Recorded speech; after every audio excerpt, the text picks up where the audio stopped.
In this video, I'll be showing you the creation process of how I created this Supermarine Spitfire 3D model in Blender.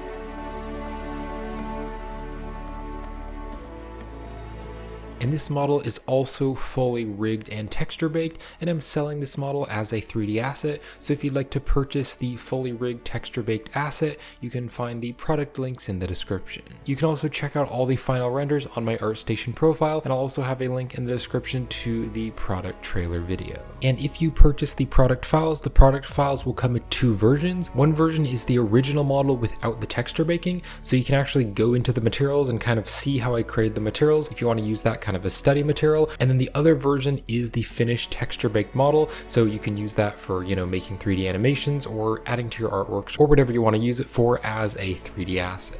Now, before we jump into the creation process videos like these are made possible thanks to my Patreon supporters. So if you'd like to get access to lots of Blender content as well as help support the channel each month, then my Patreon page is a great way to do that, and the links will be in the description. So thank you everyone so much for your support.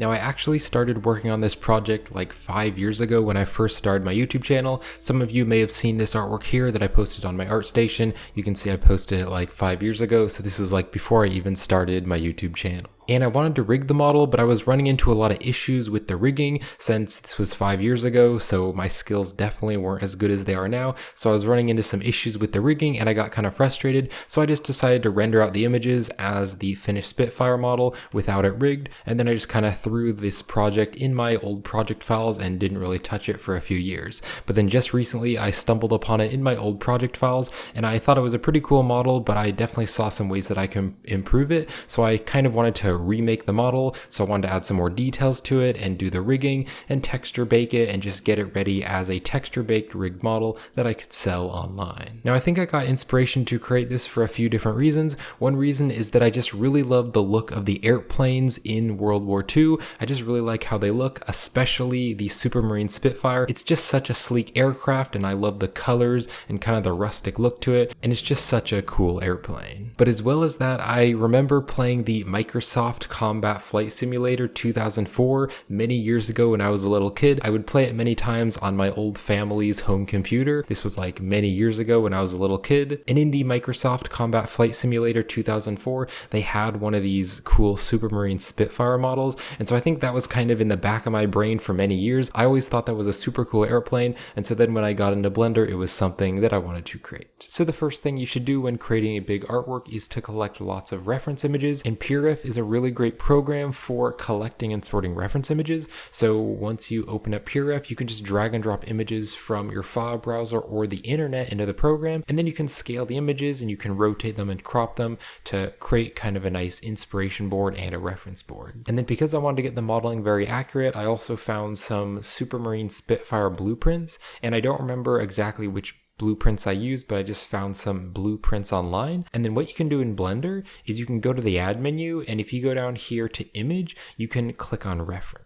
Then you can just select the reference image that you've downloaded and you can just click on this button here to add it in. Now, of course, this isn't the reference that I'm using, but I'm just showing you this for an example. So then what you can do is hit Alt-R, Alt-G, and Alt-S so that it clears the transforms. And then to make it so that the reference images aren't visible in the perspective view, but just the orthographic view, you can select the reference and click here to go to the object data properties, and you can click on the perspective here to turn that off. That way, if you hit the 7 or the 1 or the 3 on the numpad, that'll go to orthographic view. So you can still see the reference when you're modeling it from top view or side view or front view, but you can't see it in the perspective view. Let's just go 7 for top view, and we first want to rotate this by -90 so the plane is looking forward. Then if I hit the 1 on the numpad for front view, I need to duplicate this, and then I need to rotate it by 90 degrees, also rotate it. Something else that is really helpful is to turn on the opacity, and then you can turn the opacity down. So so you can kind of see the 3D grid, and you'll want to get this very accurate, so make sure that like the wings are in the exact correct spot. So another helpful tip is to like add just a base object like a cube, and I could like scale the cube and just scale it to where the wings are. And then if I go to front view, I can move this here, and I can scale it up, and you can see the front reference is a bit too far down, so I'll just need to move that up just to correct it. And then go to top view, and you can see again I need to select the top reference and I need to move it back a little bit. So then you'll just need to start modeling the basic shapes. So I modeled the base of the airplane and the wings, and then I wanted to actually rig it, so I actually kind of cut out these spots here and added these new objects here in this space for the ailerons. And then I also like modeled the flaps so that as the plane is slowing down when it's going to land, then these flaps can come down to slow down, and adding some other details like this little piece here. Also on the back tail here, I wanted to add that rudder so that the tail can kind of rotate, and then also adding these back ailerons here, so you can see these are separate objects so that I can rig them. Now regarding the cockpit, the first time around when I modeled the cockpit, it was super simple. It didn't really have many details at all, and the second time around I did want to add a lot more details to the cockpit, so I did model some details. However, you can see right here on these images, this is what a real Supermarine Spitfire cockpit looks like, and you can see there is a crazy ton of detail, and I didn't want to spend like days and days and days modeling a super detailed cockpit, and I mainly just wanted to focus on the base model. So I did model a basic cockpit. You can see I have some basic controls here, and I modeled like some pipes and things and just a few other details, but I didn't go into a ton of detail. It would just take a really long time, and that's not really what I wanted to focus on. So once the modeling is finished, it was time to do the texturing. So the texturing process required like 4 different texturing methods, which I'll be going over, and I'll be showing you how I combined all the different texturing methods. But the first texturing method is just using tileable seamless texture maps like what you would download from a texture website. The second texturing method would be using just like procedural textures like a procedural noise texture, so I use that as well.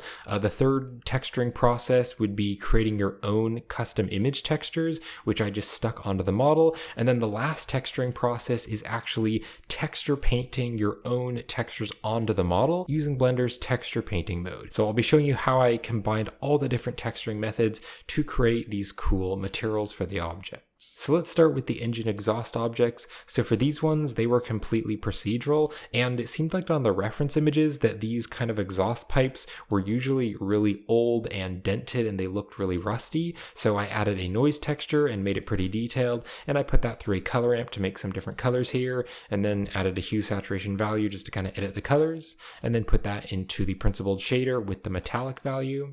And then I also changed kind of the roughness to make it a bit shiny. And then I also put this noise texture into a bump just to make it look all worn and bumpy. And then I also mixed it with another noise texture to add even more bump, and so I put that into the bump as well. So I'm mixing the 2 bump maps together, so that creates that really cool kind of rusty, worn engine exhaust material. Now the wheel materials were pretty simple, so this was just a very simple metal material, so I added a noise texture and just put it through a color ramp and then put that into the roughness value, so there's a little bit of variation in the roughness to make it look a bit more realistic and add some variation.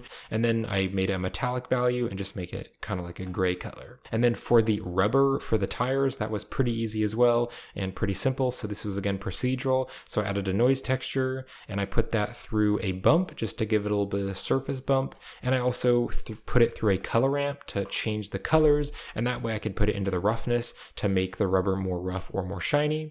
And then I just made the color fully black. So that's what I did for the metal and the rubber. So now let's get into the main material for the base of the airplane. So I wanted kind of a base camo texture. So I added this noise texture and I scaled it so that it was pretty big. So you can kind of see there's some white areas and black areas. And I didn't want to turn the detail up too much because I wanted it to be kind of nice and lumpy. So then I put that through a color ramp, and you can see I brought these 2 color ramp colors pretty close together. So there's kind of lumpy areas where it's more of that blue color and the green color. And I changed the colors, and I kind of made these colors kind of grayish, but this one is kind of a grayish blue, and this one is kind of a grayish green. And this kind of reminds me of like a navy camo or an ocean camo. And I believe they actually do that to make the airplanes harder to notice in combat. So this was the base noise texture, but then I of course wanted to add the logos. So for these logos here, I actually just made these custom images myself, and you could use Blender to do this, or you could also use like a 2D program like Krita. So if I jump into my project files, here is the image that I created. So we we have that British Air Force logo, and then I just picked some random letters for the number of the plane. And then for the wings, I just created another version of this with just that logo, which I will put on the wings. Now, what's also really important is that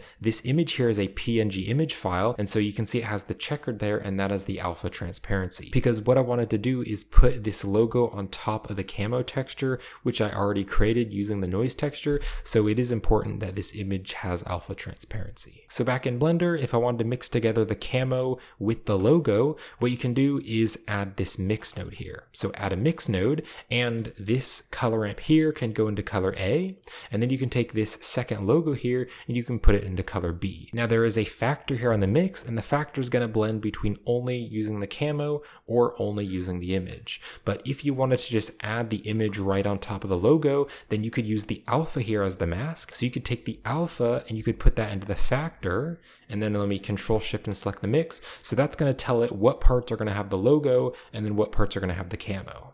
However, I actually didn't do that because I kind of liked how it looked a bit darker. So if I unplug the factor, you can see it kind of looks a bit darker. So I just kind of liked how that looked better, so I decided to keep it. But normally, if you just wanted to like add an icon on top of another material, you would need some sort of mask like the alpha here, and you could stick that into the factor. So this part has the camo and this part has the logo. Now I also wanted to give the metal some surface bump to make it look more realistic. So I added another procedural noise texture, and I put that through a bump map. So that way it just gives a little bit of surface bump and makes the metal look more realistic. And then I also took the camo texture and I put that through a bump map as well. And that just gives a little bit of bump where the camo is. Now you can see this material has a really cool roughness map to make it look like metal and to make it look kind of scratched and worn. So for that, I downloaded this Metal 02 image, and this is from Ambient CG. So I'll have a link in the description if you'd like to check out the exact texture that I used from Ambient CG. And this is a tileable seamless texture map. And then to make this easier to unwrap onto the object, instead of using the UVs, I use the object coordinates instead. So how you set up this cool box projection mapping, which allows you to not use the UVs,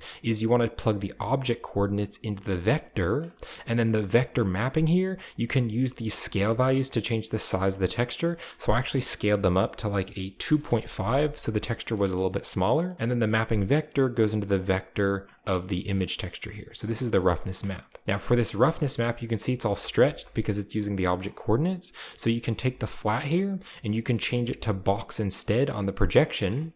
And that's going to make it nice and even, so you can see the texture is evenly placed, but you can see there's some seams here. So to fix the seams so you can't see them, you can turn the blend value to 0.2, and that's going to blend the seams. So this cool box projection method works really well for kind of random textures. It works really well for dirt textures or rock textures or metal textures or textures which are more organic and random. But for something like tile or brick, that wouldn't work well because tile and brick has a specific pattern. And I actually have a tutorial showing you how to kind of set this all up. So if you'd like a step-by-step tutorial on how to use this box projection method, I'll have a link to that in the description. So then I put this through a color ramp so I can kind of change the colors, and then that finally goes into the roughness. And this adds a really cool look to the metal. It adds more detail and it makes it look a little banged up and worn. Now, since airplanes are usually made out of metal, you might think that I'd want to take this metallic value and turn it all the way up to 1. But I actually didn't want to do that for this specific material because this metal is painted. And so even though the metal is a metallic value,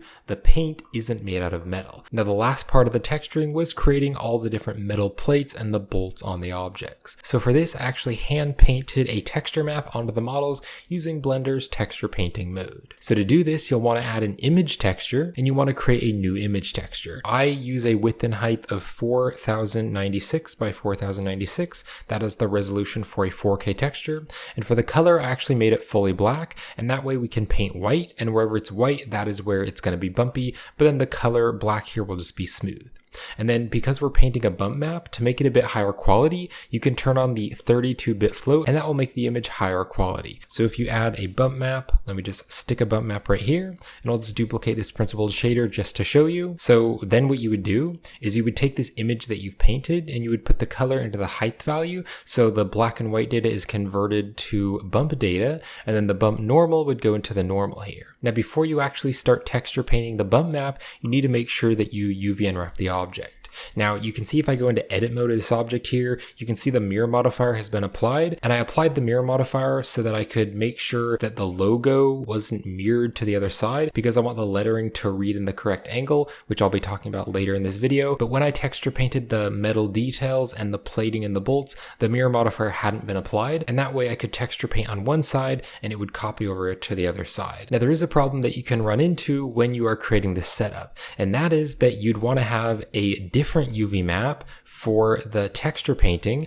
but then you'd want to have another UV map for the logo. And so you can actually create two different UV maps, and you can tell the different textures to use the different UV maps. So to make two different UV maps so that one of them can have the logo and the other one can have the texture painting, you want to select the object and you want to go here to the object data properties, and you want to open up the UV maps. So I made two different UV maps. So the first one here is the logo UV map. So this one here has the overlapping here, and it's overlapping so that the same texture can be on both sides. But then I made a separate one here for the metal. So if I click on the metal, or if I scroll here and choose the metal, this is the UV map that I made for the metal. And if you want to learn all the basics of UV unwrapping in Blender, you can check out my UV unwrapping for beginners tutorial. I'll have a link to it in the description. And you can learn all the basics of adding seams in UV unwrapping.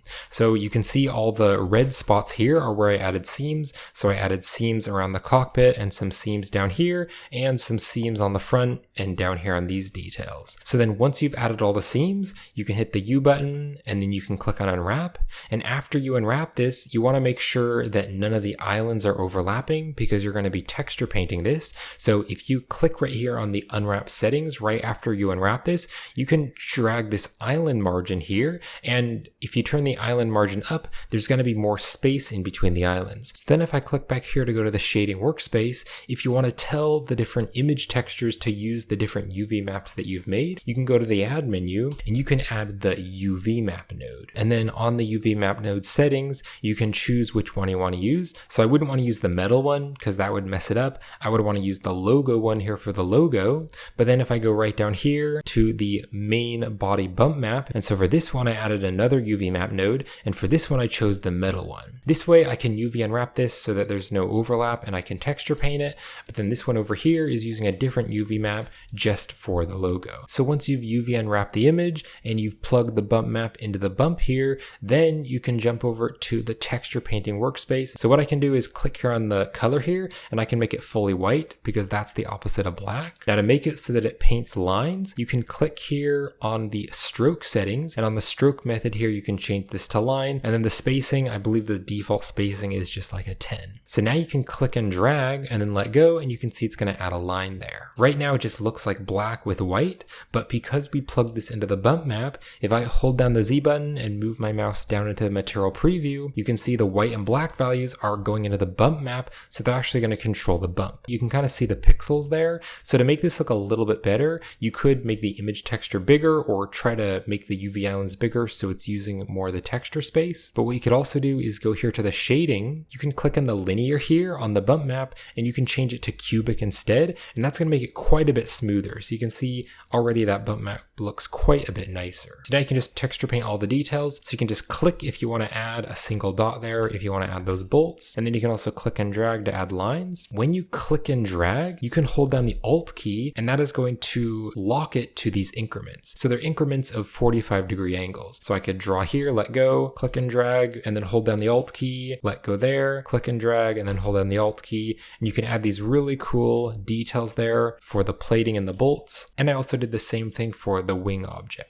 Now there's another cool brush setting that I want to show you. So if I zoom in here, you can see inside the cockpit, there's a bunch of tiny little dots, and it would take a really long time and it would be really time consuming to like add all those dots manually by tapping. So what you can do is you can scroll over here to the stroke settings and make sure this is still set to line, but then you can turn this spacing up. Now when I drag, you can see it's going to add a bunch of dots here. So this is how I added all those little bolts, like right over here. I can just drag a line there and it's going to add all those bolts. So So that is a really cool way to kind of speed up the process and add a bunch more bolts really quickly. So then after I was finished with all the texture painting and pretty much once the entire material was done, then I applied the mirror modifier. And this way, the UV unwrap is going to stay the same on the other side. And so the letters on one side looked like they're reading correctly, but on the other side, the letters are going the opposite direction because it's using the mirror modifier. So what I did to fix this is I selected the object and I went over here to the UV editing workspace. And then you want to click here on the UV map. You want to make sure you choose the other one, which is the logo. So then what you want to do is go into edit mode on the object and you want to box select all of the mesh which has the logo. You can see that when I select them in the 3D view, they're going to be selected in the UV editing. So then you just want to invert this. So to invert it, you can scale it, and you can scale it on the x-axis, and you can type in -1 and then enter. And so you can see that's going to be flipped. And so now the letters read correctly on this side and the letters read correctly on this side. And then I did mention this earlier in the video, but I didn't want to spend hours and hours modeling a super detailed cockpit, because right up here, here's an image of a real Spitfire cockpit. You can see how detailed it is. So if I were to model a super detailed cockpit, that would add many days of work and it would just make the whole production of this model way longer. So I just modeled a somewhat detailed cockpit. So I added a few different things here, like these pipes here, just some pipes along the sides. And I also modeled these metal pieces here, which kind of like hold up the cockpit, make it a bit stronger, and a few other little pieces. And then I also modeled this simple seat here. And for this, I used a leather material. So this is the leather 023, and this is a free texture from Ambient CG. Again, I'll have the link in the description if you'd like to check out that texture. And then I also just added a noise texture, and I mixed the noise texture into the bump with this bump node right here, just to add a little bit of noise to the object. Again, I didn't really get into tons of detail, but I modeled some really simple buckles right there,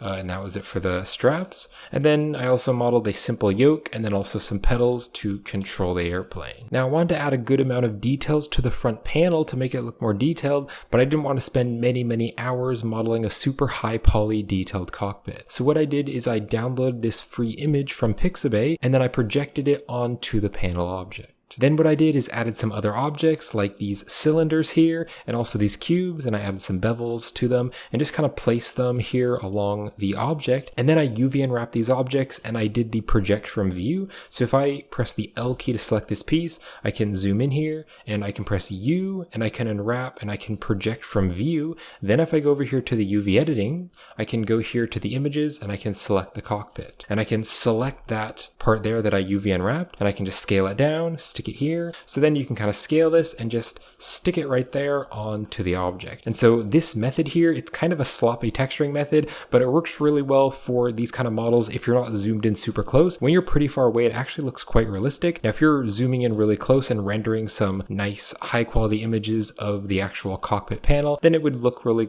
low quality, but it works really well for these kind of objects where you're looking at it from farther away and you're not going to see all the details super up close. And I believe this texturing method was made popular by Ian Hubert. So Ian Hubert is a Blender YouTuber, and in his videos he talks about using this method so you can just download some different textures or take photos of like city textures or other things, and then you can just project them onto objects. And again, it really doesn't work well if you're looking up super close and you're trying to model a super detailed realistic model, but if you're just quickly trying to add some details and you're kind of looking at the model from far away, then this works really well and it speeds up a lot of time and you can add a lot of details very quickly to your model. So once all the texturing and the materials were finished with the model, it was finally time to rig the model. So for the back wheel, if I just select the wheel here, the first thing that I did was I went here to the object constraints and I added the limit rotation. So on the limit rotation here, I turned on the Y and the Z values and I left them at 0, and this way the object can only rotate on the x-axis. So now if I hit R to rotate, I can just rotate that around and it only moves on the y-axis. And then I also chose local space, and that way if I rotate the other object or the wheel gets rotated, it's still going to rotate on its own local x-axis. So then what I also did is parented the wheel to this object here, and then this object here I parented it to this empty. Now this object here, if I press the N key to open the side panel and go here to item, I also locked it so that I can't move it or rotate it or scale it. It's just locked in place because this empty object here is going to control it. So this empty object here, you can see I locked all the transforms except the rotation Z. So I can't move it and I can't scale it, I can only rotate it. Now, instead of it being able to rotate all the way around, I added this limit rotation on the object constraints, and I limited it on the X, Y, and Z axis. Now I only wanted it to be able to rotate on its z-axis, so I turned the minimum value to -35 and the maximum value to 35. This way, if I hit R to rotate, it can only rotate by a certain degree or certain angles, so it kind of stops here and stops there. And then also I changed the owner to local space, because if I, for example, changed this to the world space, then if I selected the airplane and I rotated the airplane around, you can see now the wheel is going to be moved at an odd angle. So that is because I am rotating the airplane, so this wheel is being moved by the global space, but each object has its own local space, so I need to change the owner to local space, and that way if I rotate the airplane, the wheel isn't going to move, but then the wheel can still rotate on its own z-axis. Now as for the back tails here, I went into edit mode of these objects, and you can see I just used vertices here to just model these cool arrows just to kind of show which way it's rotating. And then I locked all the transforms, so the location, the rotations, and the scale, but I only kept the X rotation unlocked, so it can only rotate on its x-axis. And then just like the other objects, I add this limit rotation. I limited the x-axis to -45 and 25, so this way it can only rotate by a certain amount, and then I did the same thing for the other side. And then as for the rudder here, I actually, on this rudder object, I just locked all the axes so it can't move on its own. But then this object here, I added this empty, and I rotated the empty, or kind of pivoted it so that it was going in the same direction, and then I locked all the axes except the location Z. And then to limit the rotation so it doesn't go through the rest of the tail, I again added the limit rotation and set the owner to local space. So for the ailerons, I pretty much did the same thing. So I locked all the axes here so that these pieces can only rotate on the x-axis. You can see here's the x. Now also something else that's really important that I maybe should have mentioned earlier is that on default, objects will rotate by their origin point. So for example, if I like move this over here and then let me just like move it back here. If I now try to rotate this, because the origin point is right over here, it would rotate at a really odd position. I want to add the origin point, which is that little orange dot there. I want to add that right at the center where it's going to rotate. Now, if you're having a hard time setting the exact position, you can go into edit mode of the object, and then you can select some of the mesh where you want it to be. So for example, maybe I want the origin point to be right here in between these two vertices. Then you can press Shift S, you can move your mouse down to cursor to selected and let go. This will set the 3D cursor to the center of your selection. Then you can go back to object mode and you can click on object, you can set origin, and you can set the origin to the 3D cursor. So now the origin is right there, so when it rotates, it's going to rotate at the correct position. And then I wanted to limit the rotation, so again, I just added a limit rotation. I limited it on the x-axis by -50 and 50, and then again chose the local space. So then for the propeller, I added this empty, and I put the empty in the very center here, and I rotated the empty so that it was at the same rotation as the propeller. And then I took these two objects and I parented them by pressing Ctrl P, and I parented them to object keep transform. And then what I did is just locked all the location rotations and scales except the Y rotation, so that way the propeller can only rotate on the Y axis. So now we're getting to the hardest part of the rigging, and that is how to rig the landing gear. What I wanted to do is I wanted to have one object which would open and close the landing gear. Now I was pretty sure how to do it. I was pretty sure that I had to use the transformation, but I was looking up videos online, looking up articles. I was trying to figure out how to use the transformation, and I just wasn't quite sure how to get it correct. I was having a lot of issues. So I decided to make a post about it on the Blender Stack Exchange. So the Blender Stack Exchange is a really great website where you can post Blender questions, and there are lots of generous people in the community which can help you out with your Blender problems. And Gordon Brinkman on the Blender Stack Exchange was really helpful, and he added a really great reply and showed me how to rig the landing gear. So you can check out that post if you're interested with the link in the description. And so it turns out I was pretty close with the rigging. I did have the right idea. I knew I needed to add the transformation, but I was a bit confused at a few of the settings. So I'll now go over what I've learned and how to rig the landing gear. So I of course have these three objects here for the landing gear, and what I did is I parented these objects to an empty.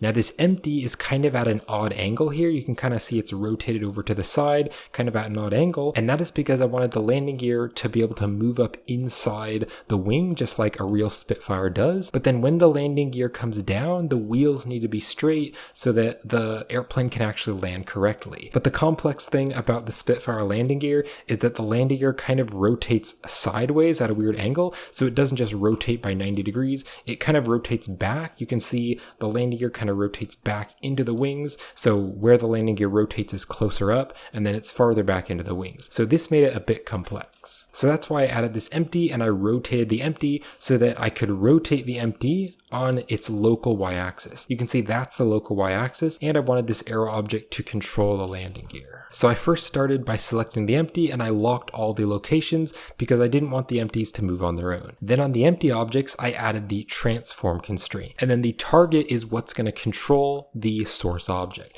So for the target object, I chose this arrow here, which was the landing gear controller.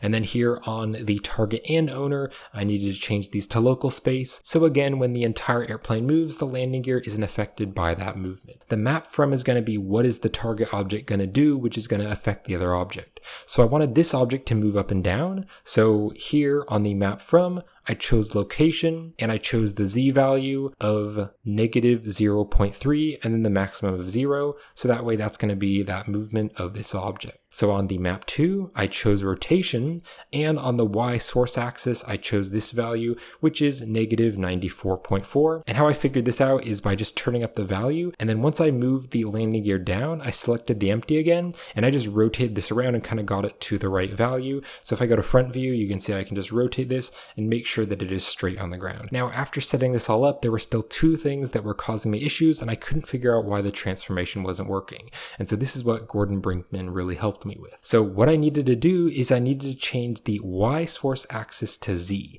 and that is because the target object is moving up and down on the Z axis. And so I had to tell the transformation that the Y source axis needs to be set to Z because the target was moving up and down on the Z axis. Now there was one more thing that I had to do to make the rigging work, and that was that I needed to turn the mix type here to after original. And that is because the source object and the target object may already have their own transform values. You can see here if I click on the empty, this empty has its own transform values because it's rotated at an odd angle so that the wheels can rotate sideways at an angle. So I had to change the mix type to after original, so it adds this transform after this object has already been rotated. So it doesn't mess up the rotation, the default rotation of the object. So then I of course did that for the other side, so I can move this up and down, and that rigs the landing gear. And then this object here, just one final thing, is I locked all the transforms on the target object except the Z, so it can only move on the Z axis. And then just like the other objects, I added a limit location,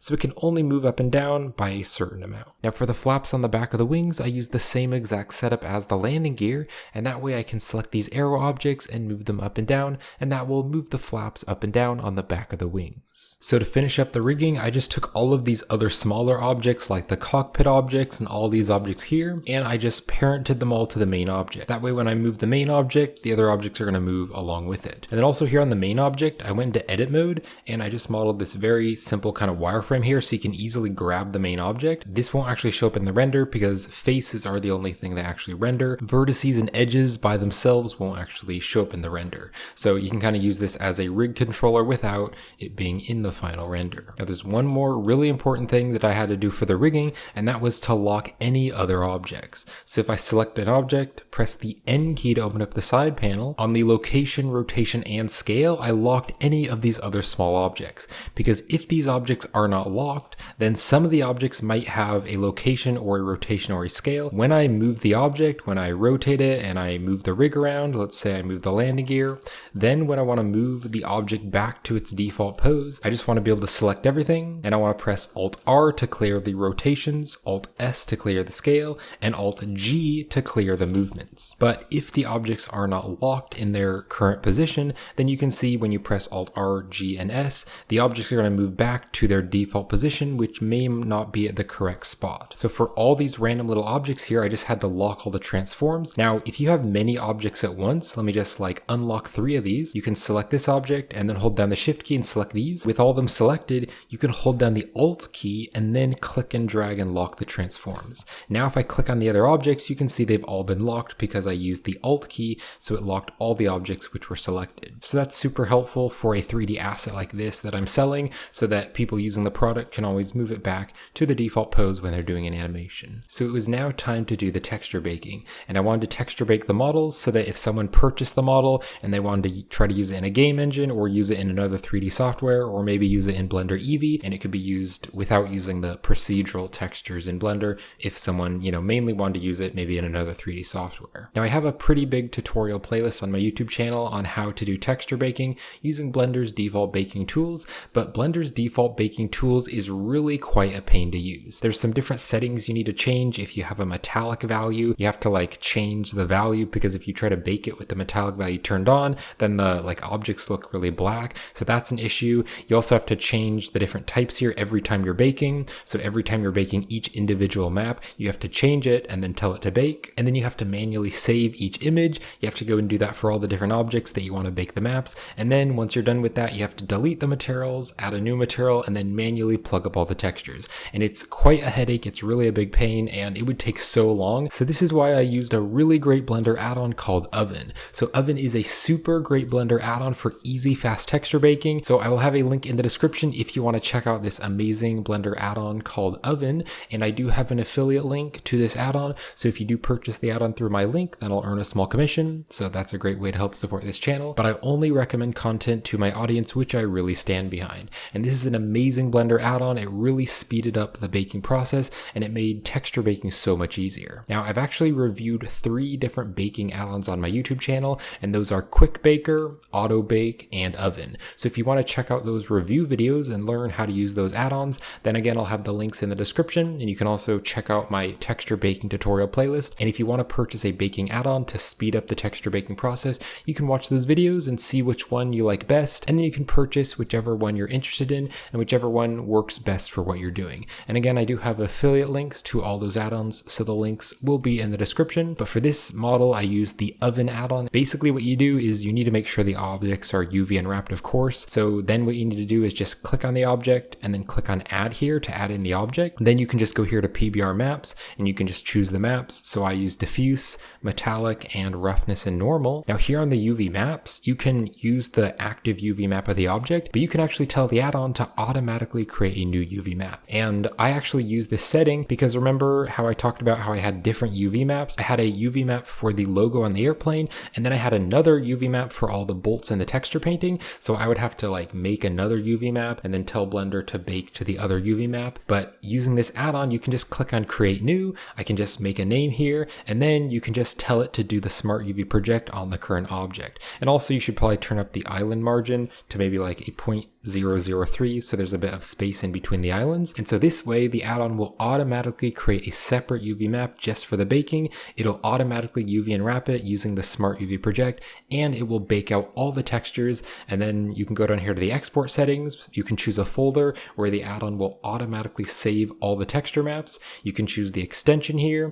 and then you can also choose the resolution. And then there's some bake settings, and you can just click on bake. And then once it's finished baking, you can click on this recreate materials button, and it automatically deletes the material, adds a new material, and plugs up all the texture maps. So it's so easy. This is quite worth the money because it'll just save you so much time. So now comes one of the funnest parts of the creation process of making an artwork, which is doing the lighting and getting the final renders. Now, if you want to check out all of the final renders, then I'll have a link in the description to the final artwork on my ArtStation profile. But for the lighting, there was a few different things that I did and a few different kind of world scenes that I created. So one lighting setup that I thought would be really cool for the final renders would be kind of like an evening scene with some sky. So the airplane is kind of flying in the evening. And so to do this, I decided to use a really great Blender add-on called Physical Starlight and Atmosphere. And I have an add-on review video. If you'd like to check that out, I'll have a link in the description. And I also have an affiliate link to the add-on. So if you're interested in purchasing the add-on,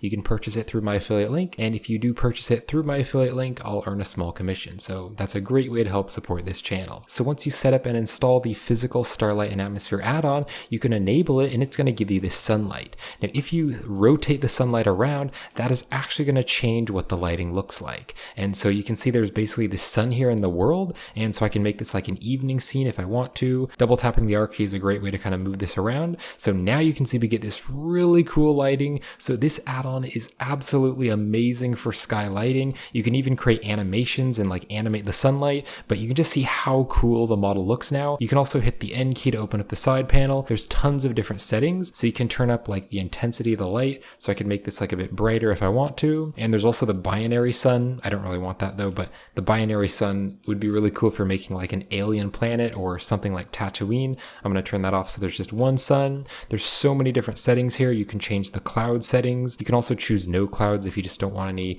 clouds and you just want to have it like a really clear sky. Or I could make it more of a day scene by rotating the sunlight up, and now it looks more like a midday scene. Let me just rotate this over so it's fully midday. So rotate the sun down like that, and now we have a midday scene. So that's super cool. I like all the reflections there. And then there also is ground settings. There are some basic ground settings. And on the ground object, I can make it like a darker color, maybe even make it like a dark blue color if I wanted to make it look like, you know, the airplane is flying over a large ocean. Now, another resource that I used for getting realistic daytime lighting is polyhaven.com. You've probably heard of this before. Polyhaven is an amazing website for downloading tons of high quality HDRIs, and HDRI lighting is so realistic it'll really make your scenes look better, because in the real world there's lots of reflections. If you just look around you, looking at kind of a plastic object or a metallic object or a shiny object, really everything has some amount of reflection. So using HDRIs is super helpful for getting very realistic lighting because of all the reflections and all the colors and everything. So you can see I added in this HDRI here, and this is what's called a pure sky HDRI on polyhaven.com. So this way you can see that it doesn't actually show the ground, it just kind of shows like a reflection here. It almost looks like the airplane is flying over a giant ocean. And then I also did add this sunlight just to add a bit more lighting. So you can see without the sunlight, it is a little bit dark. So I did just add a basic sunlight. And then finally, I wanted to create some renders to make the airplane look like it was in kind of a hangar bay. So I downloaded this HDRI here, and this is the AutoShop HDRI from Polyhaven. So I will have a link in the description, but this gives some really nice lighting to kind of make it look like it's in a hangar bay or something. And then I added a simple dark background and just kind of made a black color. And then in the product trailer video, I also rendered out a turntable animation, and I do have a tutorial on how to create turntable animations. If you'd like to check out that video, again, a link will be in the description if you want to learn how to create your own turntable animations. So that's going to wrap up this video. So that is how I created this Supermarine Spitfire 3D model in Blender. So I hope you enjoyed this video. I hope you got something out of this video and learned something, and thank you so much for watching. And again, if you'd like to purchase the Supermarine Spitfire model, then you can purchase it with the links in the description. And when you purchase it, you'll get two different versions. One version without the baked textures, so you could go into the materials and kind of see how I created all the materials. And then the other version is the model with all of the baked textures. And if you'd like to check out some of my other creation process videos, I'll have a link in the description to my playlist where you can check out some of my other creation process artworks. So thank you so much for watching, and I hope to see you in a future video.